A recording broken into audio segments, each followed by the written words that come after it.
हम लोग को सूम प्लेटफॉर्म में हम लोग को इसी प्रकार बाइबल स्टडी के लिए इकट्ठा होने के लिए प्रभु मदद किया है। मैं प्रभु को धन्यवाद देता हूँ। हमारा जेनिस ब्रदर एक सफर में है, इसलिए उनको अभी नहीं जोड़ पाया है। हम लोग आज का मीटिंग प्रार्थना के साथ शुरू करेंगे। आइए हम लोग प्रार्थना करेंगे। हमारे स्वर्गीय पिता परमेश्वर, हम आपको धन्यवाद करते हैं प्रभु जी। आज फिर से हम लोग को इसी प्रकार आपके वचन सीखने का एक मौका आप दिया है, इसलिए धन्यवाद देते हैं प्रभु जी। आज का इस मीटिंग से भी प्रभु आपका जो अनुग्रह के विषय के बारे में जो सजी सर हम लोग के बीच में क्लास ले रहे हैं प्रभु जी, उस अनुग्रह प्रभु यीशु मसीह में जो है उस विषय को हमें और अधिक समझने के लिए अब हमें सहायता कर और ट्रांसलेट करने के लिए प्रिया अनुसरना भाई ब्रदर को भी प्रभु आपने तैयार किया, धन्यवाद करते हैं। और गीत गाने के लिए भाई सनीश भी है प्रभु जी। इन सबों को आपका हाथों में सौंपते हैं प्रभु। आपका अनुग्रह में इन सेवकाइयों को करने के लिए प्रभु आप अनुग्रह दे। और जो भी लोग मीटिंग में जुड़ना है प्रभु जी, उन लोगों को भी जल्दी जल्दी जुटने में सहायता कर और नेटवर्क का भी कोई समस्या ना हो। हम लोग सब अच्छा से प्रभु जी आपके वचन सीखने के लिए, समझने के लिए और आपका महिमा के लिए अधिक इस्तेमाल होने के लिए सहायता कर। सारी बातों के एक और बार आपका चरणों में रखते हुए इन छोटी सी विनती हमारा उद्धार करता शीघ्र आने वाले प्रभु यीशु मसीह के नाम से हम लोग मांगते हैं, सुनिए और ग्रहण कर, आमीन। आज हमारे बीच में प्रभु का दास सनीश बीबी कटिहार हम लोग के बीच में गीत सुनाएंगे। भाई सनीश को हम स्वागत करते हैं गीत प्रस्तुत करने के लिए।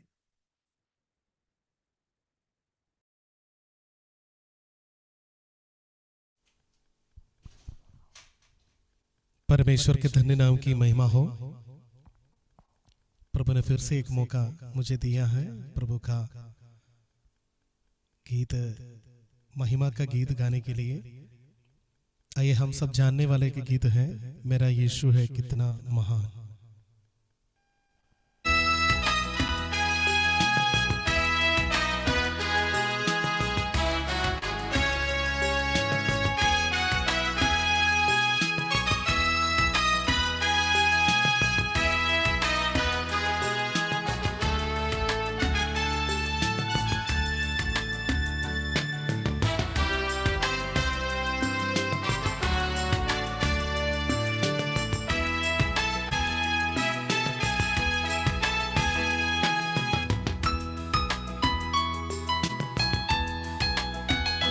मेरा यीशु है कितना महान, उसके जैसा कोई है कहाँ।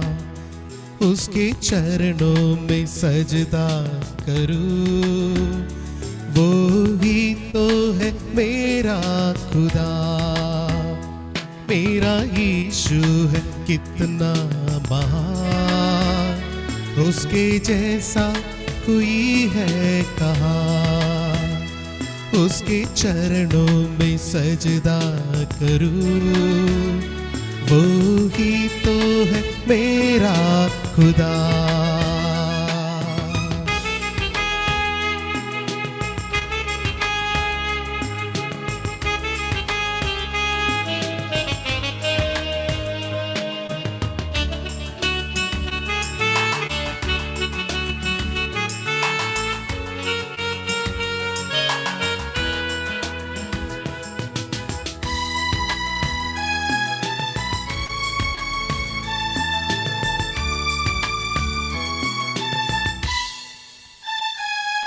तूने बनाई है धरती आसमान, अपने एक शब्द के द्वारा तूने सजाई है चारों ओर दिशा।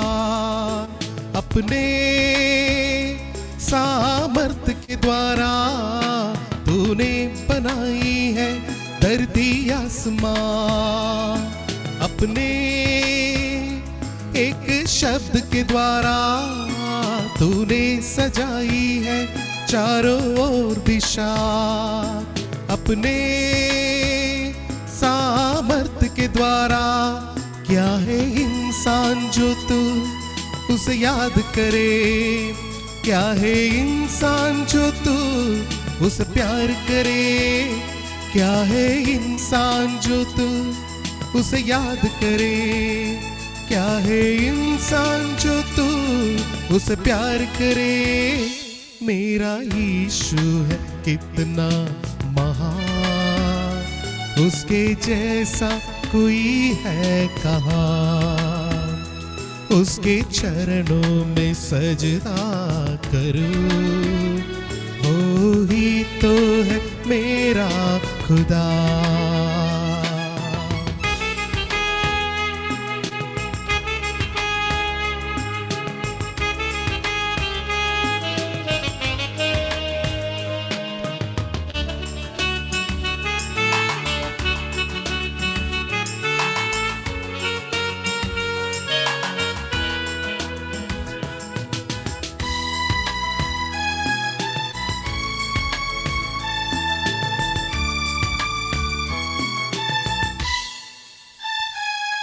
तू है पवित्र यहोवा अल शद्दाई। तू है शालोम यहोवा अडोनाई।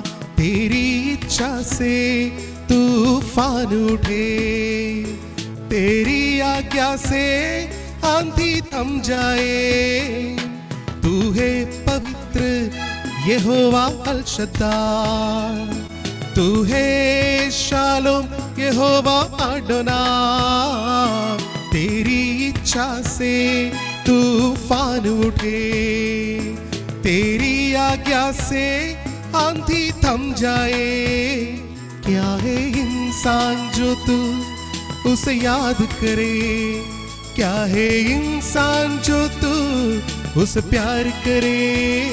क्या है इंसान जो तू उसे याद करे। क्या है इंसान जो तू उसे प्यार करे। मेरा यीशु है कितना महान, उसके जैसा कोई है कहाँ।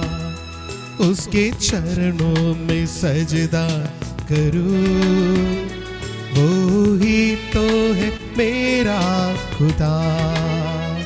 मेरा यीशु है कितना महान, उसके जैसा कोई है कहाँ। उसके चरणों में सजदा करूं, वो ही तो है मेरा खुदा।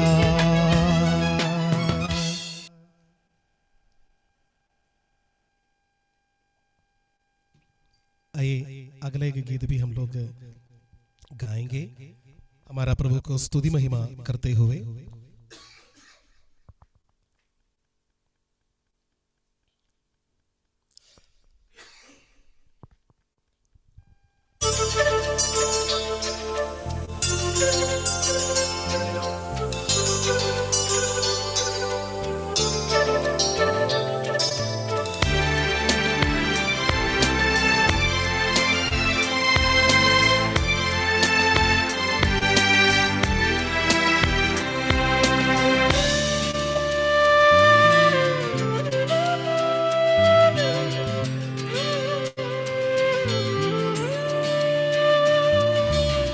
चांद सितारे फूल शबनम नीले आसमान,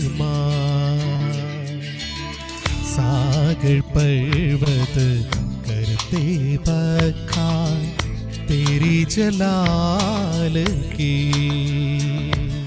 चांद सितारे फूल शबनम नीले आसमान, सागर पर्वत करते बखान तेरी जलाल की। चांद सितारे फूल शबनम नीले आसमान, आसमां।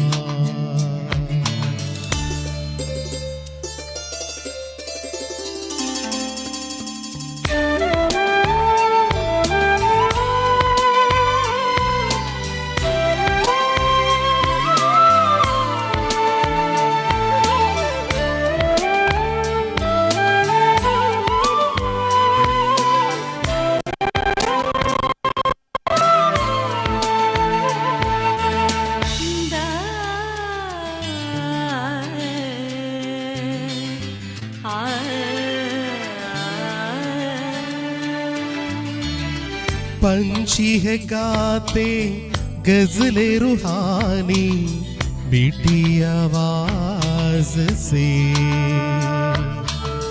करते इबादत हम भी खुशी से सिरजनहार की। पंछी है गाते गजले रूहानी मीठी आवाज से, करते इबादत हम भी खुशी से सिरजनहार की। चांद सितारे फूल शबनम नीले आसमां, सागर पर्वत करते बखान तेरी जलाल की।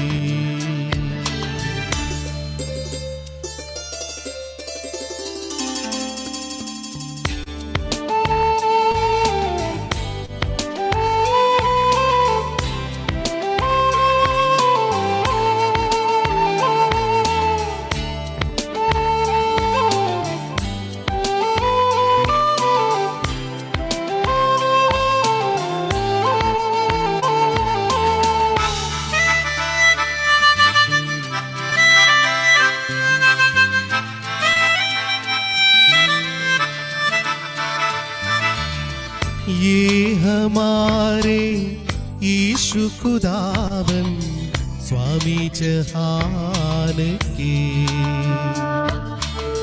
महिमा दर सबके लाए तू ही है सदा। ये हमारे यीशु खुदावन स्वामी जहान की, महिमा आदर सबके लायक तू ही है सदा। चांद सितारे फूल शबनम नीले आसमां, सागर पर्वत करते बखान तेरी जलाल की। चांद सितारे फूल शबनम नीले आसमां, सागर पर्वत करते बखान तेरी जलाल की। चांद सितारे फूल शबनम नीले आसमां। Praise the Lord. Thank you brother Sanish. आप जो है सुंदर गीतों को गा के हम लोग को दिया है, और प्रभु और अधिक प्रिय भाई को इस्तेमाल करे उनका सेवकाई में। गीतों के द्वारा प्रभु का महिमा और भी आने वाले समय पर अधिक गाते हुए प्रभु को महिमा करने के लिए प्रभु उनको भी सहायता करे। हमारे बीच में अभी प्रभु का दास सजी सर जो है मल्लेश्वरी, जो केरल के हैं, बीते सप्ताह भी हमें अच्छा से क्लास उनसे सुनने का मौका प्रभु ने दिया है। काफी महत्वपूर्ण एक विषय को हमारे बीच में इन दिनों में हम लोग को प्रभु सिखा रहा है भाई के द्वारा, और आज भी उनसे हम लोग को सुनेंगे और उनका क्लास को अनुवाद करेंगे अनिसनावानी ब्रदर, उन दोनों को हम स्वागत करते हैं। Over two brothers, please you your time.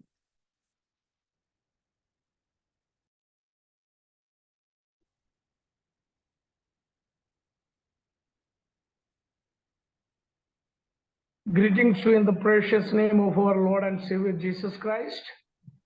हमारा उद्धारकर्ता प्रभु यीशु मसीह के बहुमूल्य नाम में सबों को अभिवादन। Once again, the Almighty Lord has given us this wonderful privilege to sit in His presence and meditate from His word. हमारा प्रभु परमेश्वर हमें एक और अवसर दिया है कि हम परमेश्वर के वचन के साथ प्रभु के चरणों में बैठें। We were studying on the subject from 2 Timothy chapter 2 verse 1. Be strong in the grace that is in Christ Jesus.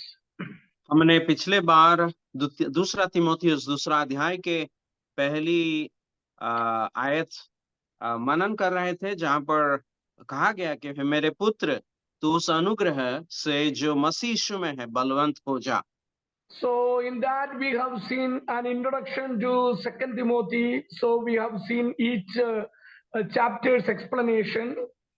और उसी को लेकर के हम दूसरा तीमुथियुस का जो परिचय हर एक अध्याय को लेकर के हमने रखा था, इस पत्रिका भी।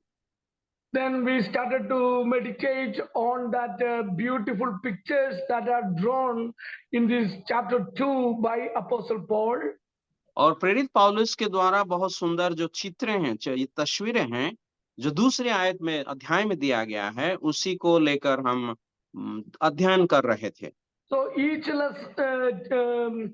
pictures will give us some lessons from each picture. We can draw more practical things from the pictures.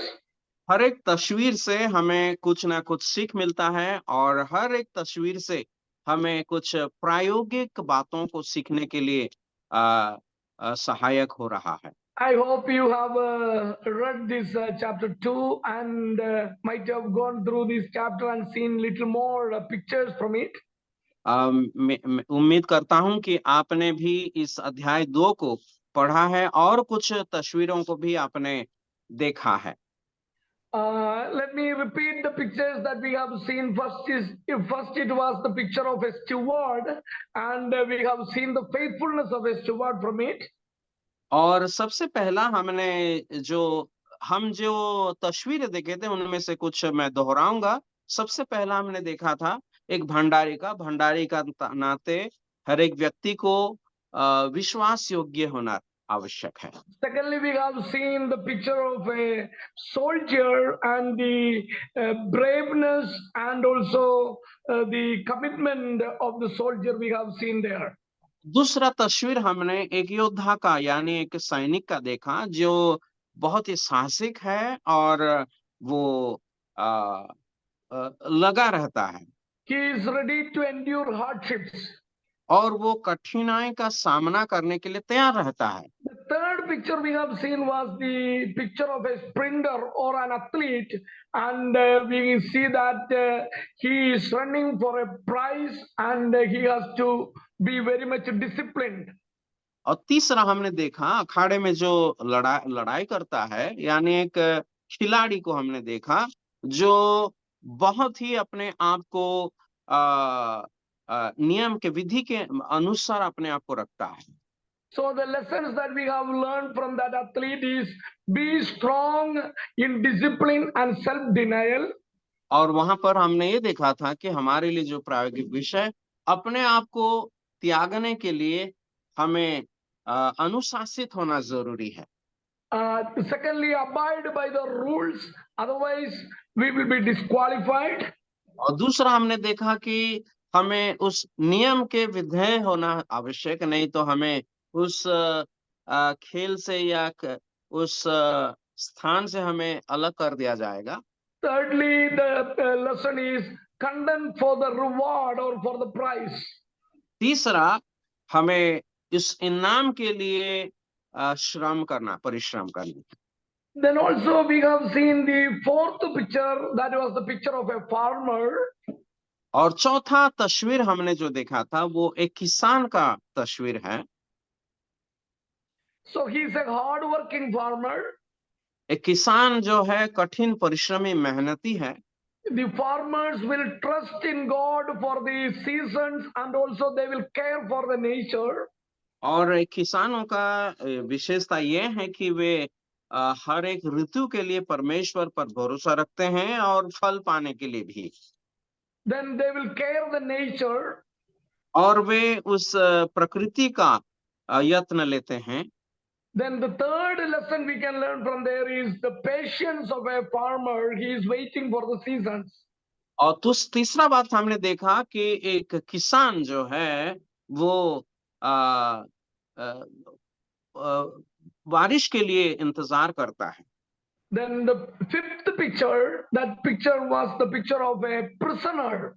So Paul is picturing that he is a prisoner and he is waiting there in the prison. Now he may be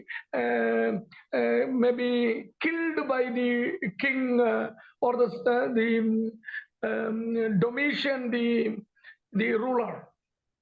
और पांचवा तस्वीर हमने जो देखा था वो है एक कैदी का, और पौलुस अपने आप को एक कैदी के रूप में यहाँ पर चित्रित I'm करते sorry, हैं। not Domitian, Nero the ruler, Caesar. वो अपने आप को एक कैदी के रूप में यहाँ पर चित्रित करते हैं, और वो उसका इंतजार है कि कभी भी उस सम्राट नीरो के द्वारा उनका कत्ल किया जाएगा।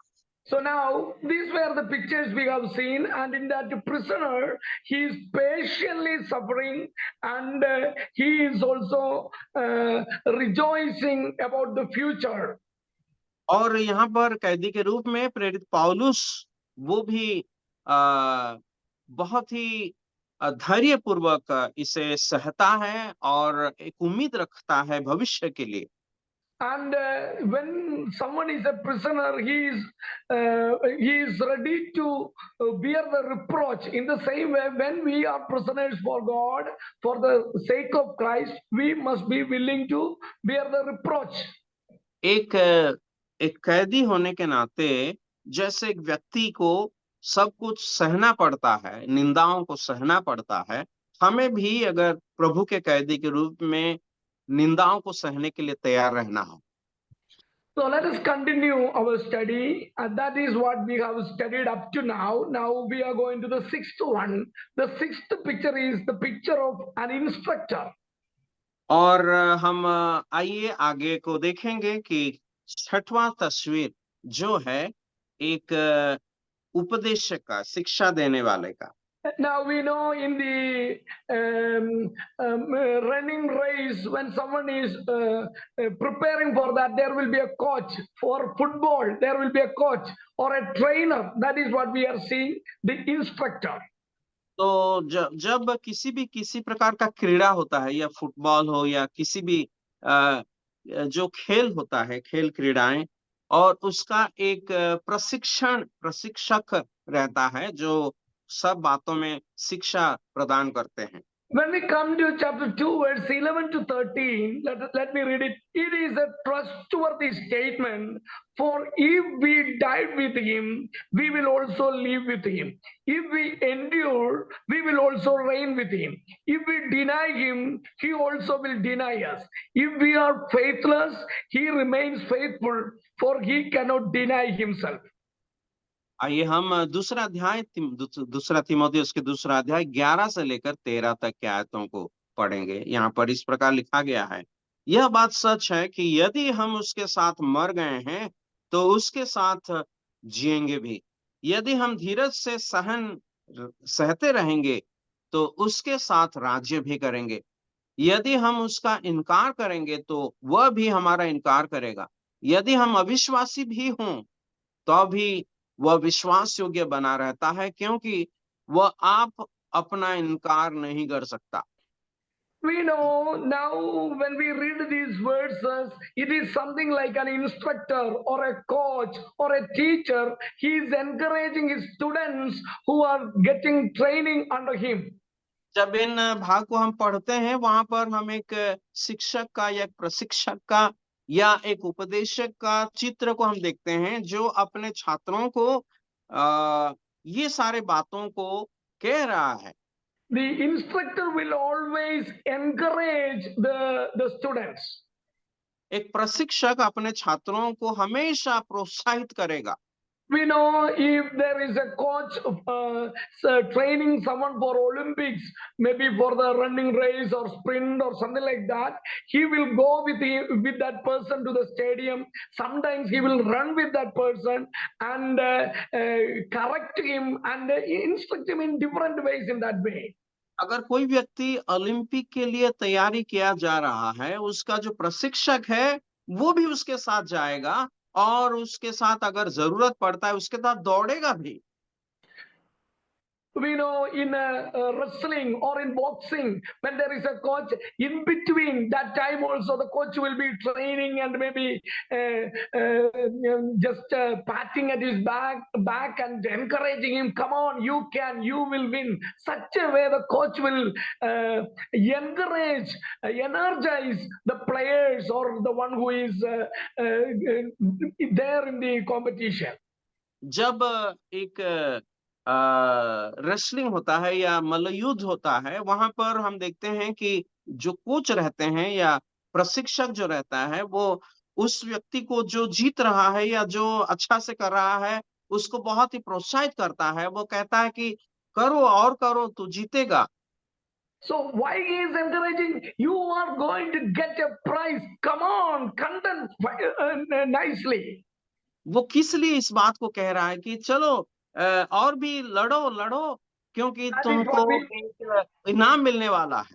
That is what we see in verse 11. He is reminding the students to die with Christ is to live for Christ.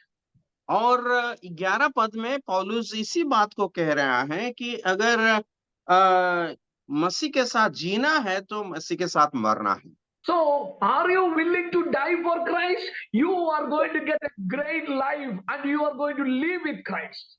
अगर आप मसीह के साथ मरने के लिए तैयार हैं तो आप मसीह के साथ जीने के लिए भी आप जिएंगे भी।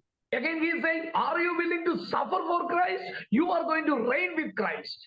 क्या आप मसीह के साथ धीरज से सहते रहेंगे तो आप राज्य भी करेंगे मसीह के साथ। Now, when you are reigning, it is really speaking about a reward. If you are suffering here, surely you are going to get a prize. अगर यहाँ पर क्लेश उठाते हैं और सहते रहेंगे तो हमारे लिए एक इनाम है, वो है उनके साथ राज्य करने का। I remember when I was studying for my SSLC, my father and mother wanted me to get good mark. So in the night when I am awake and studying, sometimes my mother will come with coffee or something to eat and encourage me. Come on, you study very well. Don't go to sleep. You are going to get a first class. और मेरा याद आ रहा है जब मैं 10वीं परीक्षा के लिए अपने आप को तैयार कर रहा था, तब मुझे रात भर कई समय तक बैठ करके पढ़ने के लिए जब आवश्यक पड़ता था, मेरे मम्मी पापा ने भी आकर के मुझे बहुत ही प्रोत्साहित करते थे। मम्मी भी बीच-बीच में कुछ खाने के लिए लाती थी और पापा भी मुझे बहुत ही प्रोत्साहित करते थे कि चलो पढ़ो और अच्छा मार्क लाना है। Now Paul is reminding them there is a reward for your training or your trials or your hard work. पौलुस कहते हैं कि तुम्हारा कठिन परिश्रम के लिए, मेहनत के लिए एक इनाम है, उसके लिए लड़ते रहो, काम करते रहो। Now Paul is telling, come on, try hard, work hard, suffer for the Lord, there will be a reward for you. पौलुस कह रहे हैं कि यहाँ पर आओ, काम करो, मेहनत करो, कठिन परिश्रम करो, क्योंकि आगे तुम्हारे लिए एक इनाम है। Now in verse 13 he says, if we are faithless, many times we are tempted to read, he is faithless. If you are faithful, he will be faithful. That is what we are tempted to read. और 13 आयत अगर हम पढ़ते हैं, वहां पर पहला line में लिखा है, यदि हम अविश्वासी भी हो तो हमारे प्रलोभन ऐसे रहता है कि अगर हम अविश्वासी हो तो प्रभु भी अविश्वासी रहेगा। अगर हम विश्वास योग्य नहीं रहेंगे, अगर हम विश्वास योग्य बने रहेंगे, वो भी विश्वास योग्य बने रहेगा। I think this verse 13. Let us read that and meditate a little more time. Verse says, if we are faithless, he remains faithful, for he cannot deny himself. 13 आयत को आइए हम थोड़ी देर मनन करेंगे। बहुत ही महत्वपूर्ण वचन है 13 आयत में। यदि हम अविश्वासी भी हों तो भी वो विश्वास योग्य बना रहता है, क्योंकि वो अपना इनकार नहीं कर सकता। I don't know whether you have memorized these words in your own language. In my church, sometimes some people, I have heard some people using these words in their testimony time. And they say like this, some sisters sometimes, though I am faithless, my Lord is so faithful and merciful to me. तो अगर मुझे पता नहीं आप इसे याद किए हैं कि नहीं, लेकिन मेरी कलीसिया में कुछ भाई बहनों ने इसे याद किए हैं और इस प्रकार कहते हैं कि कई बार मैं तो अपने जीवन में अविश्वासी रहा, लेकिन मेरा प्रभु बहुत ही विश्वास योग्य रहा। Because Paul is telling even if we are faithless, he is faithful. क्योंकि पौलुस कहते हैं कि हम अगर अविश्वासी भी रहेंगे, वो विश्वास योग्य बना रहता है। So sometimes we misuse these words when we are sharing the testimony. तो कभी-कभी हम जब गवाही देते हैं, इस आयत को हम बहुत ही सही रीति से इस्तेमाल नहीं करते हैं। For example, let me tell, there was a sister who was a very good believer, but one day she had to fight or quarrel with the neighbor, and she used some abusive words. Now she came to the assembly and sharing this testimony. और एक बहन है जो बहुत ही अच्छी विश्वासिनी है, लेकिन एक बार ऐसा हुआ कि पड़ोसी के साथ झगड़ने पड़ा और बहुत कुछ गालियां भी वो दी, लेकिन कलीसिया में जब आई और गवाही देने के लिए खड़ी हुई। Now she is telling the testimony, my dear sisters, I many times thought that I don't want to use some words like this, but unknowingly it happened. I had to use some words like this, but though I am unfaithful, my Lord is so faithful. और वो इस प्रकार कहती है, मेरे प्रिय बहनों, मैं तो कभी इस प्रकार का शब्द या वचन को इस्तेमाल करना नहीं चाहती थी, लेकिन ऐसे हो गया है। यद्यपि मैं अविश्वासी रहा, फिर भी मेरा प्रभु कितना विश्वास योग्य है। By the grace of God, though I did all those things, I am here back in the church. और प्रभु के अनुग्रह से मैं यहाँ पर कलीसिया में फिर आ सकी हूँ। Let me tell you, the meaning of these words is not that. अब मैं आपसे कहना चाहूंगा कि उसका मतलब ये नहीं है। That word says, when I am faithless or I am unfaithful, the Lord is faithful in punishing me for my unfaithfulness. और इसका मतलब ये है, अगर मैं अविश्वासी रहूं, मेरा प्रभु मुझे दंड देने के लिए विश्वास योग्य है। When I am becoming unfaithful, he cannot change his character, so he is faithful in punishing me, in correcting me, then bringing me back to the faith. जब मैं अविश्वासी बन जाता हूं, तब प्रभु अपने आप को इनकार नहीं कर सकता है और वो मुझे दंड देने के लिए और मुझे संगति में वापस लाने के लिए वो विश्वास योग्य रहता है। So it is a faithful saying, when we are unfaithful, he is faithful because he cannot deny his character, his nature, so he will punish us for the sin that we are doing. यह बात सच है कि ये प्रभु का एक स्वभाव है कि जब हम अविश्वासी भी होते हैं, तब भी प्रभु हमें दंड देने के लिए और संगति में फिर से वापस लाने के लिए विश्वास योग्य बना रहता है। So this instructor, this coach is telling you, answer correctly. If the answer is not written well, you will not get mark. Not only that, your mark will be reduced.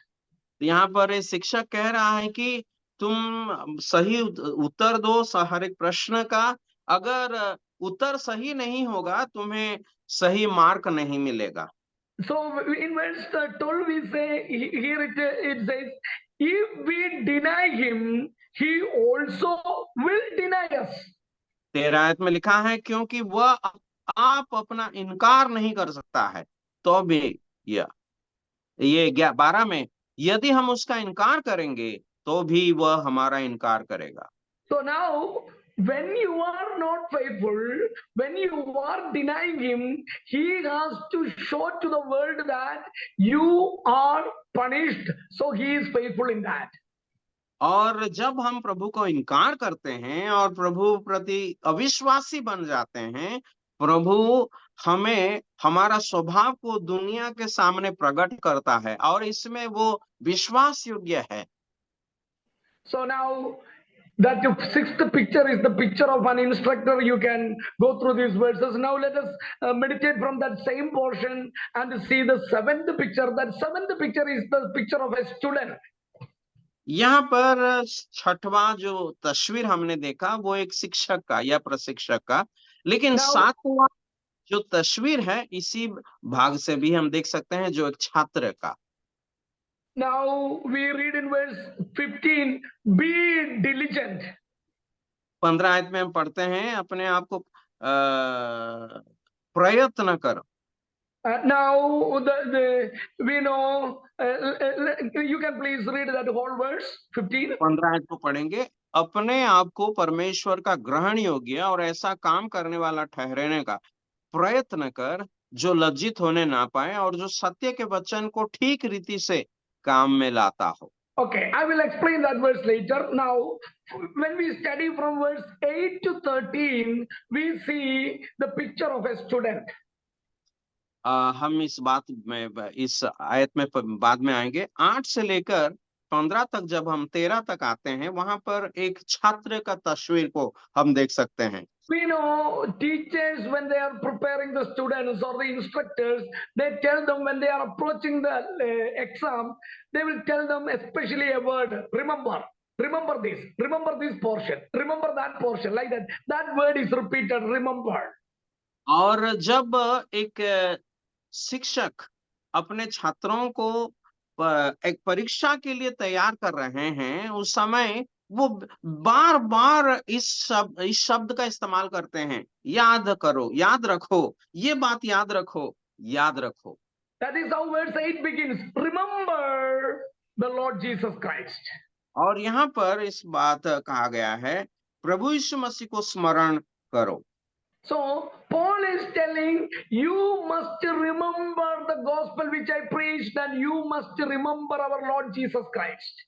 पौलुस तीमुथियुस से ये कह रहे हैं कि मैं जो सुसमाचार प्रचार किया था उसे स्मरण रख और यीशु मसीह को भी स्मरण रख। 8वीं आयत। Secondly, in verse 9, we see the word, next word, suffer hardship. और Verse 9. 9वीं आयत में लिखा गया है, For which I suffer hardship even to imprisonment as a criminal, but the word of God is not imprisoned. दुख उठाता हूँ, दुख उठाना, दुख उठा। Now we know when the exam is coming, many of the students, they may be awake maybe all night, study hard, they are ready to suffer in order to get a good result. हम जानते हैं जब परीक्षा आता है, बच्चे लोग या स्टूडेंट्स वो क्या करते हैं कि कभी कभी रात भर बैठ करके पढ़ते रहते हैं परीक्षा लिखने के लिए। Then not only that, he is saying, study the word of God to be approved before God. और यहाँ पर बताया गया है कि परमेश्वर का ग्रहण योग्य होने के लिए परमेश्वर का वचन को ठीक रीति से काम में ला। In verse 15, we read that, be diligent to present yourself approved to God as a workman who does not need to be ashamed. 15 आयत में लिखा है, अपने आप को परमेश्वर का ग्रहण योग्य और ऐसा काम करने वाला ठहराने का प्रयत्न कर जो लज्जित न होने ना पाए।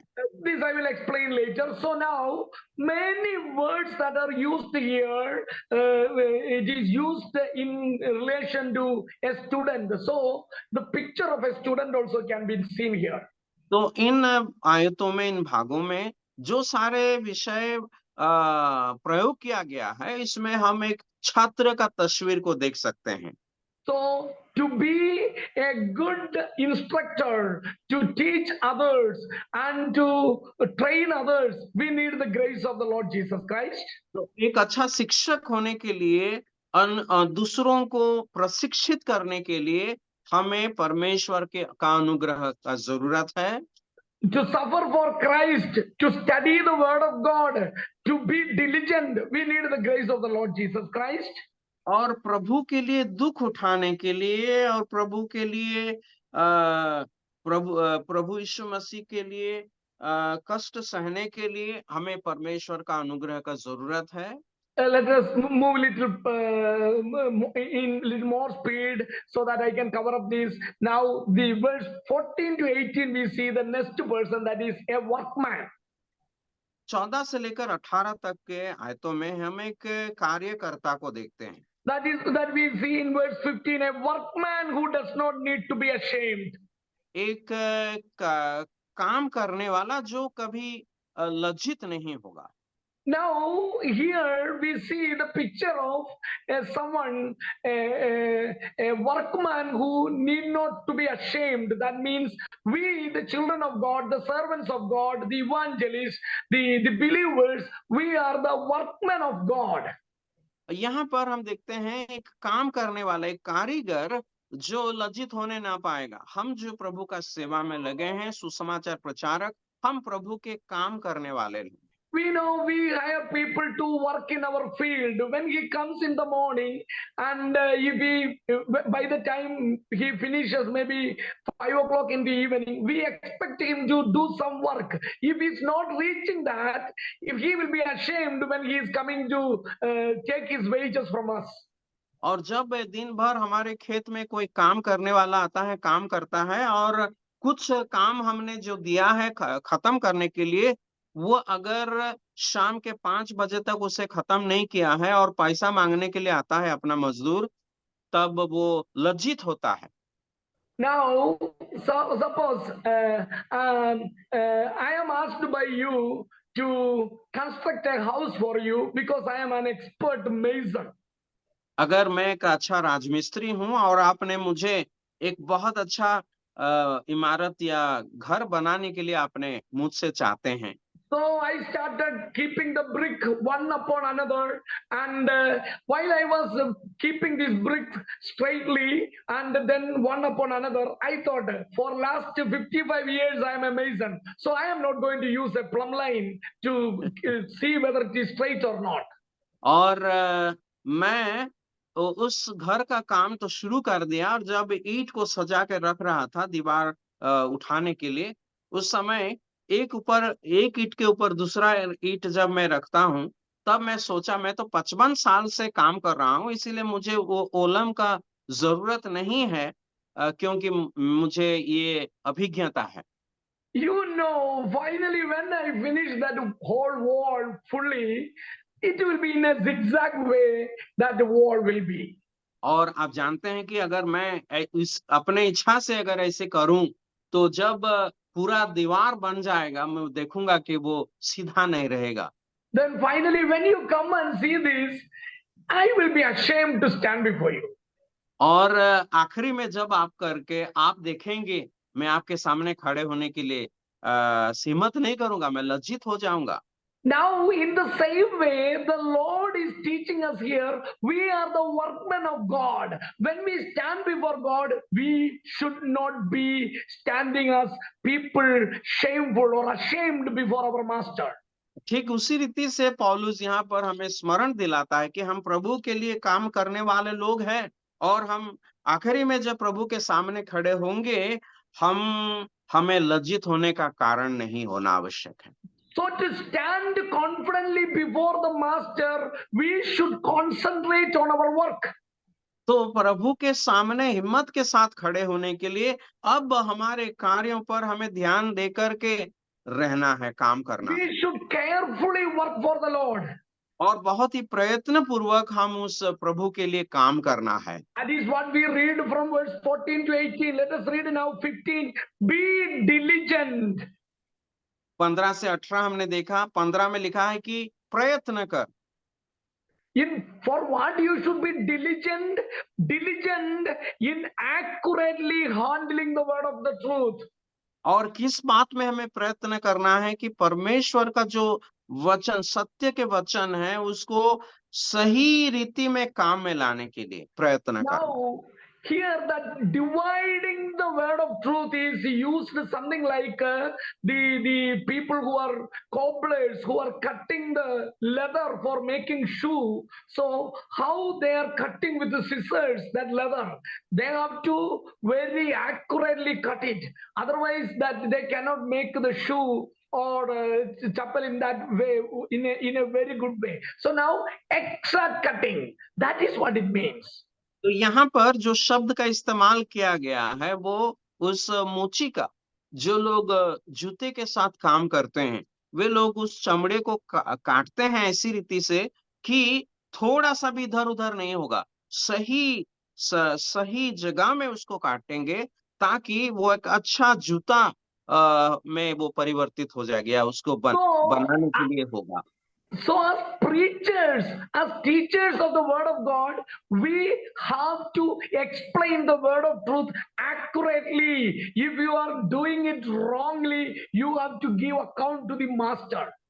तो अगर परमेश्वर के प्रचारक, प्रभु के वचन के प्रचारक के तौर पे, प्रभु के वचन के शिक्षक के तौर पे हमें परमेश्वर का सत्य वचन को सही रीति से काम में लाना आवश्यक है। नहीं तो एक दिन जब उस मालिक के सामने खड़े होंगे हमें शर्मिंदा होना पड़ेगा। That is why the scripture asks us to respect or honor the people who are dividing the word of God with a double honor. इसीलिए प्रभु का वचन को जो पढ़ाते हैं, सिखाते हैं, उनको दो गुना आदर देने के लिए विश्वासियों को कहा गया है। We read in 1 Timothy chapter 5 verse 17 like this: the elders who rule well are to be considered worthy of double honor, especially those who work hard at preaching and teaching. पहला तीमुथियुस 5 अध्याय का 17वीं आयत में हम इस प्रकार पढ़ते हैं, जो प्राचीन अच्छा प्रबंध करते हैं, विशेष करके वे जो वचन सुनाने और सिखाने में परिश्रम करते हैं, 2 गुने आदर के योग्य समझे जाएं। So we must give double honor to the servants of God who are taking care of our assemblies, especially who are working hard in teaching and preaching the word of God to us. और हमारे कलीसिया का जो अगुवे हैं, जो प्राचीन है, उनको आदर करने का जरूरी है, और खास करके उन लोगों को जो प्रभु का वचन हमें सिखाने के लिए मेहनत करते हैं। And another thing is mentioned to us, as we are the students of the word of God and the workmen of the word of God, we have to avoid something that is in verse 16. Avoid worldly and empty chatter, for it will lead to further ungodliness. प्रभु के वचन का छात्र के रूप में, प्रभु के वचन के शिक्षक के रूप में हमारे जीवन में कुछ बातों से हमें अलग रहना है। और वो 2 अध्याय का 16वीं आयत में हम पढ़ते हैं, पर अशुद्ध बकवाद से बचा रह, क्योंकि ऐसे लोग भी अभक्ति में बढ़ते जाएंगे। So as the workmen of God, we should avoid worthless and foolish talk. प्रभु के लोगों के, प्रभु के काम करने वाला के समान हमें क्या करना है? अशुद्ध बकवाद से हमें बचा रहना है। So 3 things at least we learned there. As the workmen of God, do the good work that doesn't need to be ashamed. प्रभु के कार्यकर्ता के रूप में हमें लज्जित होने का कोई आवश्यक नहीं। Correctly explain the word of truth. परमेश्वर का वचन, का सत्य वचन को हम ठीक रीति से काम में लाएंगे। Avoid worthless foolish talk. और हम लोग उस अशुद्ध बकवाद से बचे रहेंगे। So as we are the workmen of God, servants of God, the preachers of the word of God, how seriously we should live a spiritual life, that is what the picture teaches us. प्रभु के कार्यकर्ता के रूप में, प्रभु का वचन का प्रचार करने वालों के रूप में, प्रभु के वचन के शिक्षक के रूप में हमें ये सारे बातों पर कितना ध्यान देना जरूरी है।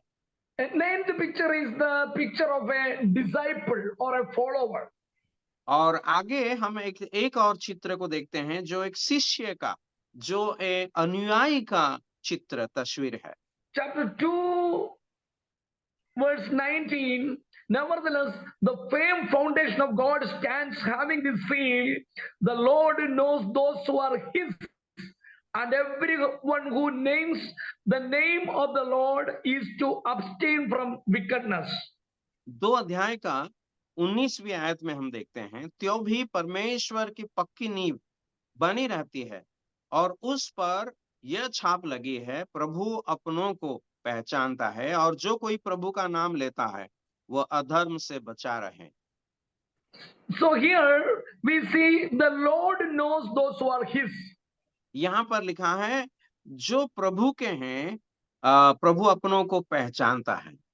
The Lord Jesus Christ says in Gospel of John 10, I know my sheep and they know me.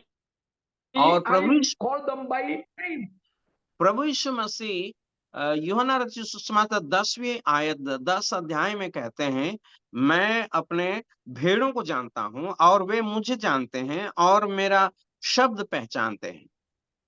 So now here we read the Lord knows those who are his. That means those who are following him, those who belong to the Lord, those who are saved, them the Lord knows. तो यहाँ पर हम पढ़ते हैं प्रभु अपनों को पहचानते हैं। इसका मतलब जो लोग प्रभु के हैं, जो लोग प्रभु के अनुयायी हैं, जो प्रभु पर विश्वास करते हैं, उनको प्रभु जानता है। So everyone who names the name of the Lord is to abstain from wickedness. So if you are saying that you are a Christian, you should abstain from wickedness. जो कोई प्रभु का नाम लेता है वो अधर्म से बचा रहे। जो अपने आप को मसीही कहता है वो ये सारे अधर्म से अपने आप को दूर रखना आवश्यक है। So if you are a follower of the Lord, a disciple of the Lord Jesus Christ, you should follow the master and be like the master. और अगर आप प्रभु का एक शिष्य हो, अगर आप प्रभु के अनुयायी हो, आपको अपने प्रभु के समान बनना आवश्यक है। You have to turn away from evil and overcome the temptations. हर प्रकार के अधर्म से, हर प्रकार के प्रलोभन से या अधर्म से दूर रहना है और हर प्रलोभन से जय You पाना have to stand for the truth and stand for the Lord. सत्य के लिए खड़ा होना है, प्रभु के लिए खड़ा होना है।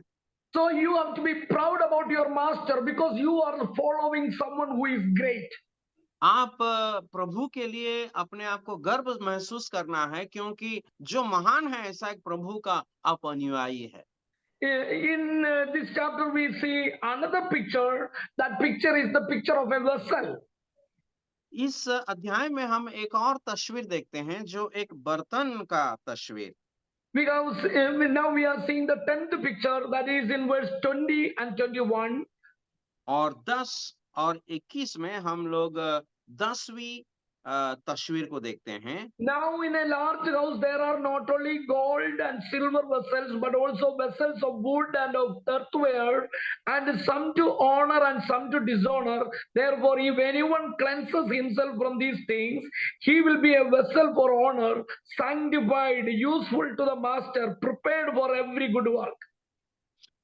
बड़े घर में न केवल सोने चांदी ही के, पर काठ और मिट्टी के बर्तन भी होते हैं, कोई आदर और कोई अनादर के लिए। यदि कोई अपने आप को इनसे शुद्ध करेगा तो वह आदर का बर्तन और पवित्र ठहरेगा और स्वामी के काम आएगा और हर भले काम के लिए तैयार होगा। Now, when we come here, we are seeing something very beautiful in relation to our ministry also. यहाँ पर हम देखते हैं कि इन बातों को जब हम ध्यान करेंगे, वहाँ बहुत ही सुंदर रीति से हमारी सेवकाई के बारे में बताया गया। I am so much touched by these words in 21. और 21 आयत में जो लिखा है उससे मैं बहुत ही ये वचन मुझे बहुत ही स्पर्श किया। Let me explain it like this. इस प्रकार मैं इसे समझाऊंगा। As servants of God, many times we want to be used like George Muller, John Wesley, Martin Luther, or Spurgeon, or Billy Graham, like great preachers and teachers, committed Christians. We always desire to be used like them. प्रभु के लोग जैसे कि George मुलर, Billy Graham, स्पर्जन इत्यादि लोग अतीत में रहे, उनके समान हम लोग जो प्रभु के सेवक हैं, उनके समान बनना चाहते हैं। Sometimes we may pray, Lord, use me like John the Baptist, use me like Billy Graham, use me like Spurgeon. कभी कभी हम इस प्रकार प्रार्थना भी करते हैं, प्रभु मुझे बपतिस्मा देने वाला यूहन्ना के समान इस्तेमाल कर, मुझे बिली ग्राहम के समान इस्तेमाल कर, मुझे जॉर्ज म्यूलर के समान इस्तेमाल करके प्रार्थना भी करते हैं। God really wants you and me like that. और प्रभु चाहते तो है वैसे हम होंगे, But he demands something from us. लेकिन हमसे कुछ वो उम्मीद करता है। What is that? और वो क्या है? Here it says in verse 21, if anyone cleanses himself from these things, he will be a vessel for honor, sanctified, useful to the master, prepared for every good work. और 21 आयत में हम पढ़ते हैं, यदि कोई अपने आप को इनसे शुद्ध करेगा तो वो आदर का बर्तन और पवित्र ठहरेगा और स्वामी के काम आएगा और हर भले काम के लिए तैयार होगा। Do you want to be used by the Lord mightily? क्या आप प्रभु के द्वारा बहुत आयत से इस्तेमाल होना चाहते हैं? If you want to be prepared for every good work, you must do one thing. अगर हर एक भले काम के लिए आप तैयार होने के लिए चाहते हैं, आपको कुछ करना है। You cleanse yourself. If anyone cleanses himself, आप अपने आप को शुद्ध करना होगा, क्योंकि यहाँ लिखा है यदि कोई अपने आप को इनसे शुद्ध करेगा। so from some things you have to keep yourself clean, then only the Lord Almighty can use you. कुछ बातों से हम अपने आप को शुद्ध करना है, तभी आपको परमेश्वर इस्तेमाल कर सकते हैं। So don't complain to God when we are not used. और प्रभु अगर हमें हम इस्तेमाल उपयोगी अगर नहीं हो रहे हैं, प्रभु के सामने शिकायत रखने का कोई जरूरत नहीं है। We just need to cleanse ourselves and correct ourselves and be purified. Then the Lord will surely use us. Be prepared for Him to use. जब हम अपने आप को शुद्ध करेंगे, जब हम अपने आप को पवित्र रखेंगे, जब हम अपना जीवन से सारे गंदी बातों को हम इनकार करके छोड़ेंगे, तब प्रभु हमें इस्तेमाल करेगा। So first of all, purify yourself for the master to use you. और सबसे पहला हमें प्रार्थना करना है कि उस मालिक हमें इस्तेमाल करेंगे। Secondly, be prepared unto every good work. दूसरा, हम हर एक भले काम के लिए तैयार होना। That means you be ready, He is ready to use you. आप तैयार रहना है, तब वो हमेशा तैयार रहते हैं आपको इस्तेमाल करने के लिए। When we were getting trained in the Bible college, one of our teachers told us an example. जब हम बाइबल स्कूल में, बाइबल कॉलेज में ट्रेनिंग ले रहे थे, हमारे एक टीचर ने इस प्रकार उदाहरण दिए थे। He said to us, have you seen some statue of a monkey with a basket in the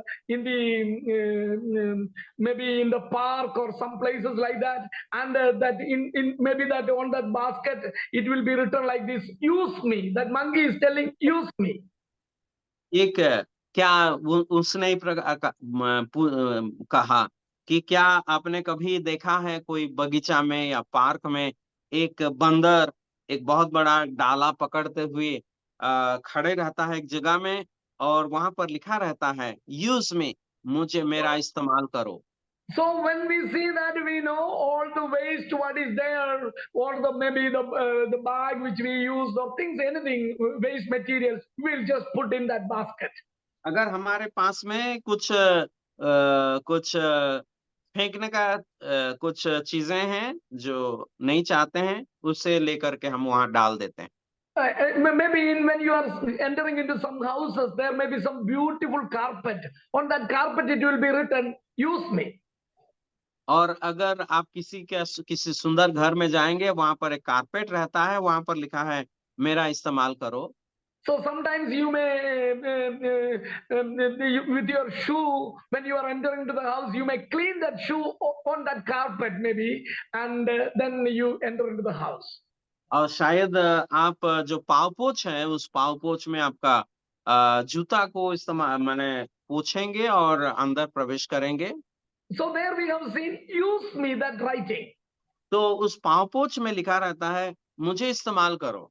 So you also, and we must, as servants of God, must come to God and say, Lord, use me. और तो प्रभु के पास जब हम आएंगे, हमें प्रभु से कहना है कि प्रभु मुझे इस्तेमाल कर। So my teacher taught me like this, to pray like this: Lord, I am unable, but you are able. Lord, I am available. Use me, please.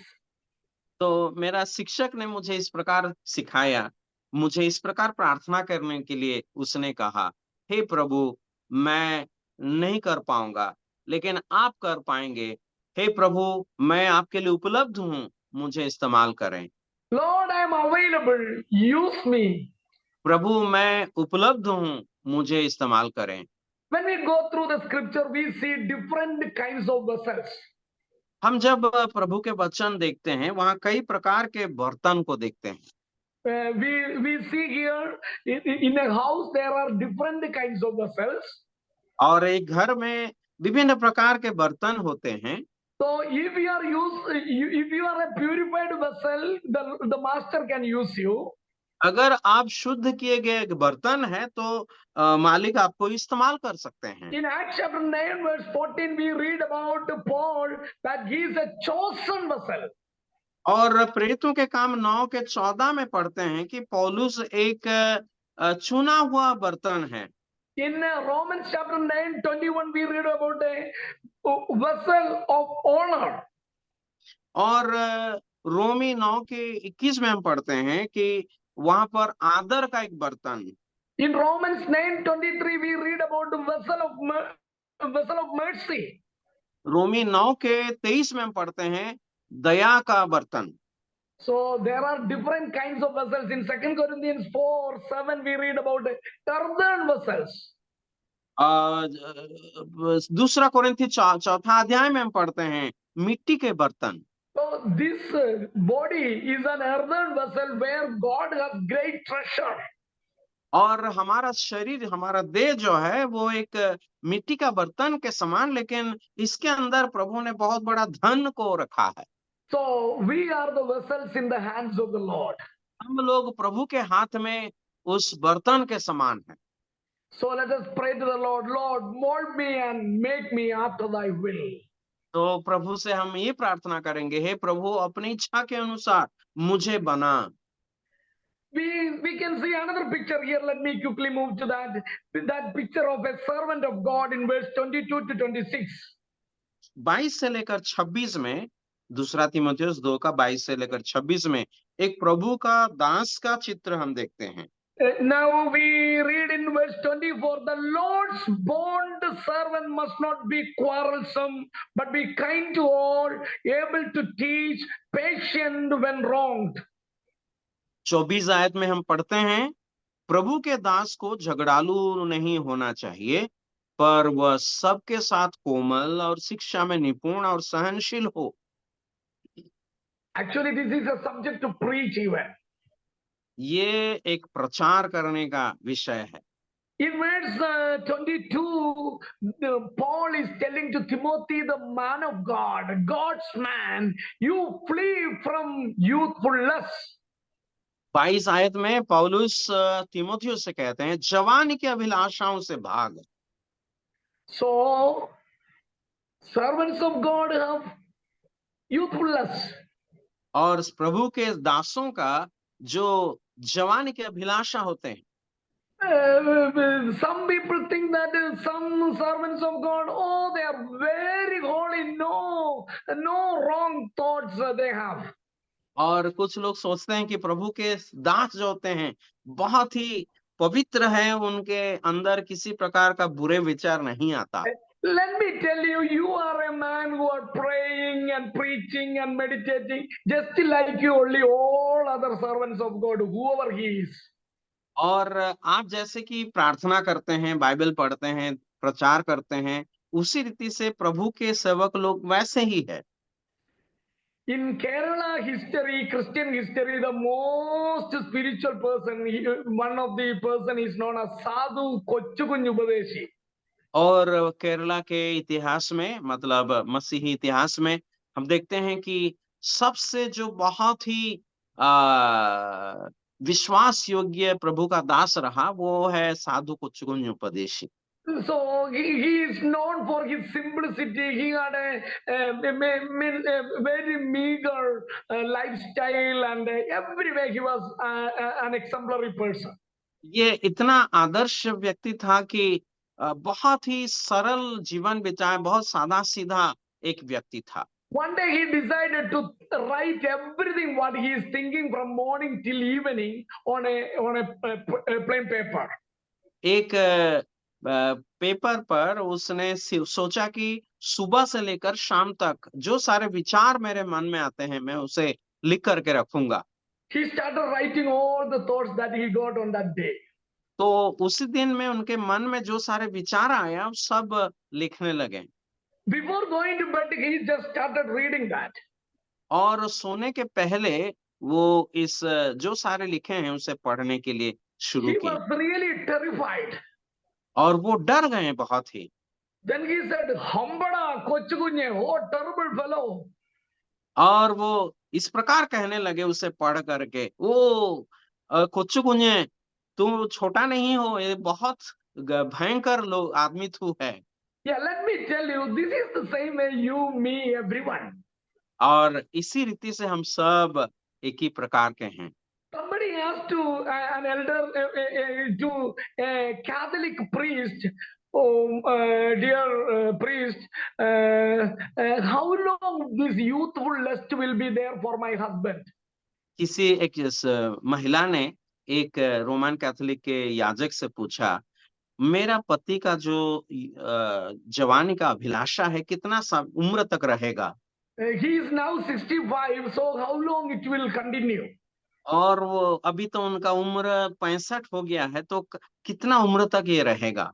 He said only it will remain 10 more minutes after you put the cotton into his nose. और वो 10 minute तक रहेगा जब उनके नाक में उस cotton डालोगे तब That तक। means after he is dead, 10 minutes more only. इसका मतलब 10 मिनट, इसका मतलब वो मर जाने के 10 मिनट बाद तक रहेगा।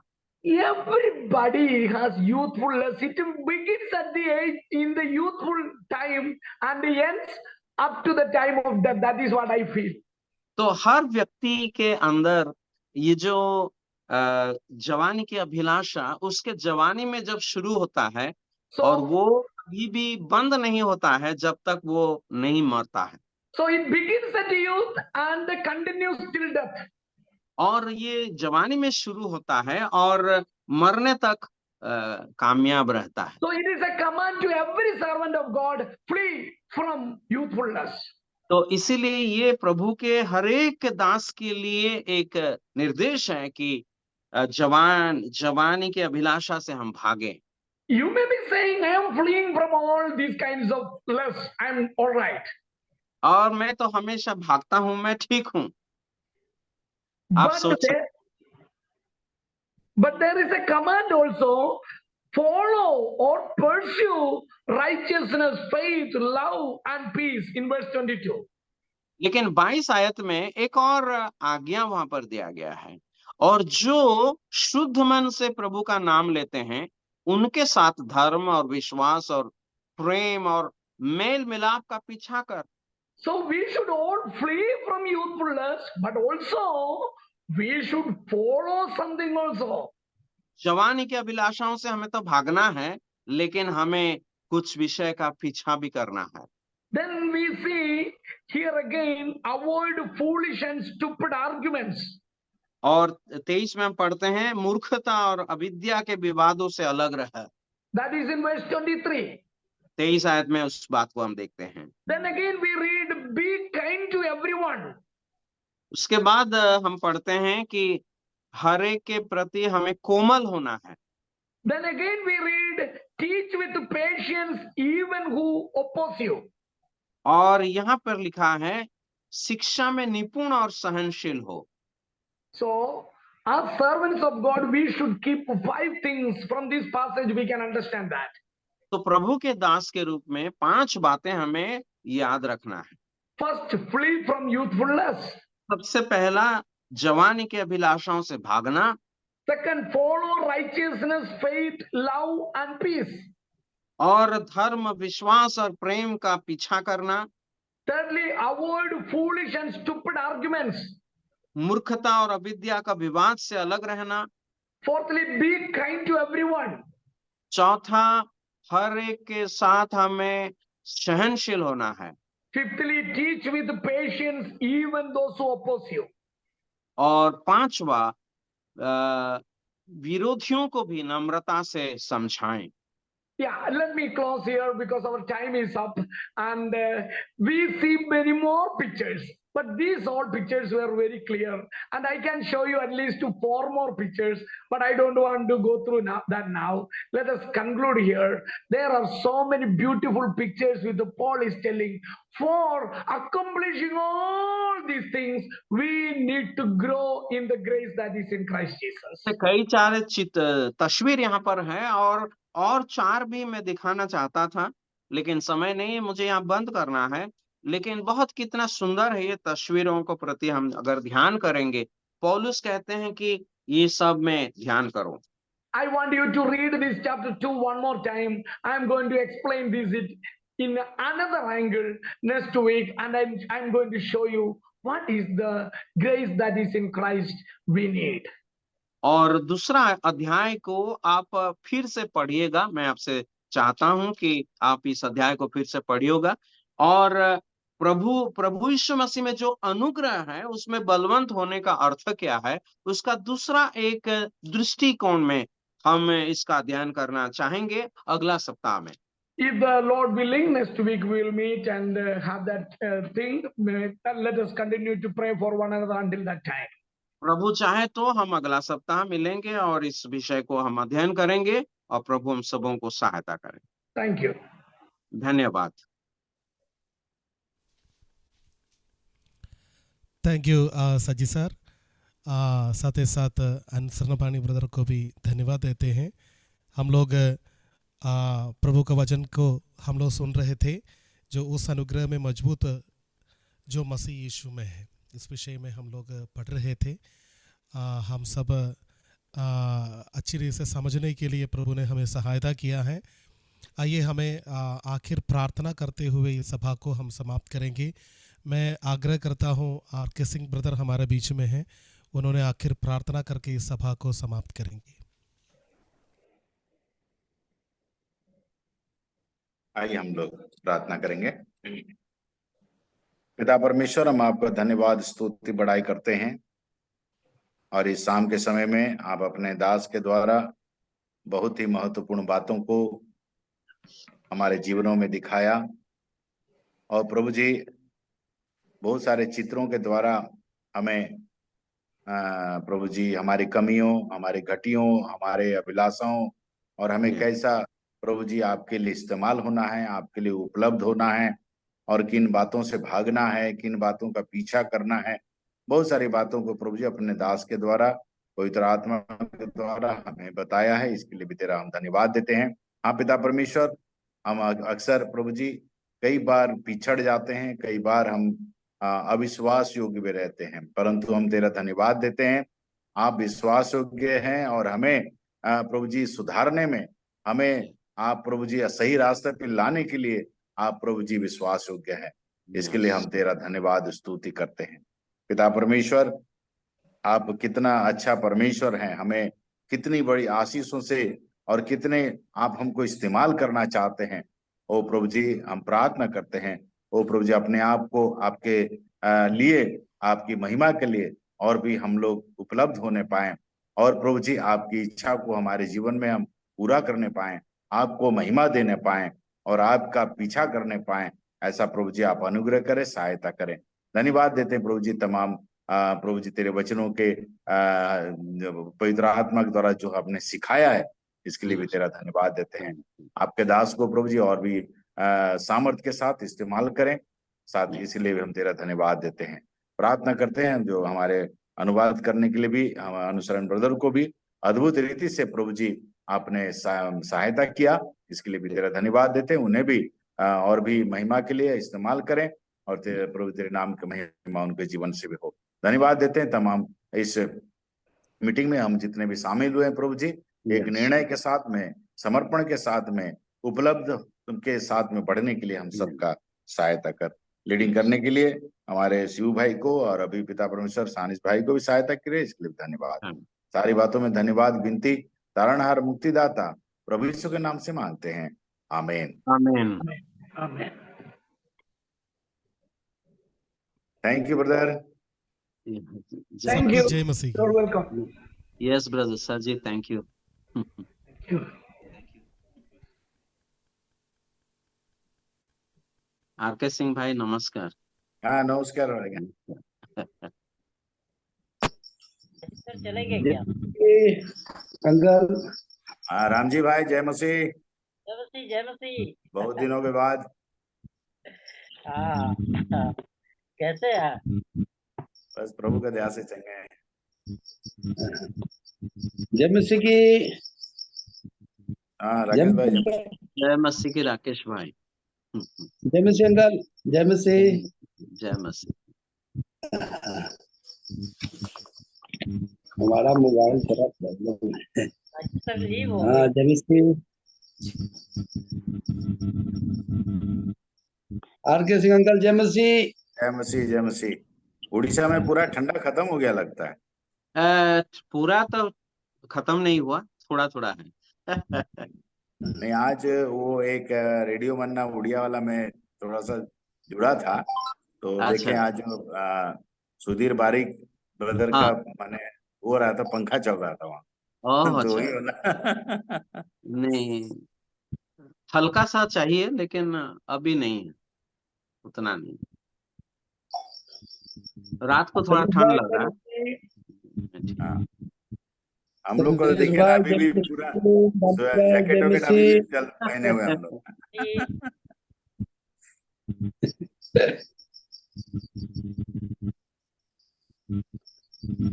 जय मसीह की सब लोगों को।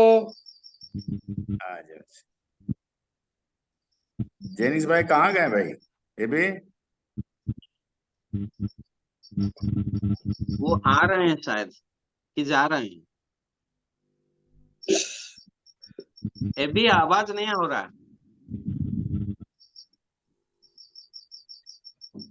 हाँ 2 तारीख को पहुंचेंगे यहाँ पे। अच्छा अच्छा, 2 तारीख मार्च। केरल में गए हैं क्या? हाँ हाँ, इसीलिए सनीश भाई हमारा लीडिंग में आज बैठे हुए हैं। सनीश भाई आज दो लीडिंग मैन हो गए आज। 2 लीडिंग में। शुरुआत में शिवू भाई था।